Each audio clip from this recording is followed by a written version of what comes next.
राहुल और अजय बचपन के सच्चे दोस्त थे।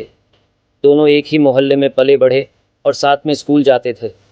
उनकी दोस्ती इतनी गहरी थी कि लोग उन्हें एक दूसरे का भाई ही मानते थे। समय बीतता गया और वे बड़े हो गए, लेकिन उनकी दोस्ती में कोई कमी नहीं आई।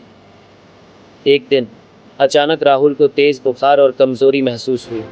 वह डॉक्टर के पास गया और जांच के बाद पता चला कि उसे एक गंभीर बीमारी है, जिसका इलाज महंगा था। राहुल के परिवार की आर्थिक स्थिति अच्छी नहीं थी, इसीलिए इलाज के लिए ज़रूरी पैसे जुटाना मुश्किल हो गया। राहुल और उसके परिवार के पास कोई रास्ता नहीं था और वे बेहद परेशान थे। जब अजय को इस बारे में पता चला तो वह बहुत चिंतित हो गया। उसने बिना देर किए राहुल के घर पहुंचकर उसकी स्थिति देखी। अजय ने राहुल के माता पिता से कहा, चिंता मत करो, मैं राहुल का इलाज कराऊंगा। अजय ने बिना किसी संकोच के अपनी सारी बचत निकाल ली, लेकिन इतनी रकम पर्याप्त नहीं थी। अजय ने अपनी ज़मीन बेचने का निर्णय लिया ताकि वह राहुल के इलाज के लिए पर्याप्त पैसे जुटा सके। अजय के परिवार ने उसे समझाने की कोशिश की कि वह ऐसा न करे, लेकिन अजय अपने दोस्त की जान बचाने के लिए दृढ़ संकल्पित था।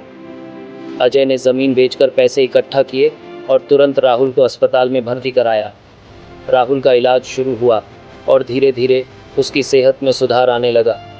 कई महीनों के इलाज और अजय की निस्वार्थ मदद से राहुल पूरी तरह स्वस्थ हो गया। जब राहुल को पूरी तरह ठीक होने पर अस्पताल से छुट्टी मिली तो उसकी आंखों में आंसू थे। उसने अजय का हाथ थामकर कहा, तुमने मेरे लिए जो किया वह मैं कभी नहीं भूल सकता। तुमने मेरी ज़िंदगी बचाई है। अजय ने मुस्कुराते हुए कहा, तुम मेरे दोस्त नहीं, मेरे भाई हो। दोस्ती का मतलब ही यही है कि मुश्किल समय में एक दूसरे का साथ दें। राहुल और अजय की इस घटना ने उनकी दोस्ती को और भी मजबूत कर दिया। अजय की निस्वार्थता और समर्पण ने यह साबित कर दिया कि सच्ची मित्रता किसी भी कठिनाई को पार कर सकती है। उनकी कहानी पूरे मोहल्ले में एक मिसाल बन गई और लोगों ने सच्ची मित्रता की महिमा को समझा। राहुल और अजय की दोस्ती आज भी वैसी ही है जैसी बचपन में थी। दोनों एक दूसरे के सुख दुख में हमेशा साथ रहते हैं और उनकी दोस्ती एक अनमोल खजाने की तरह है, जिसे वे दोनों दिल से संजोकर रखते हैं।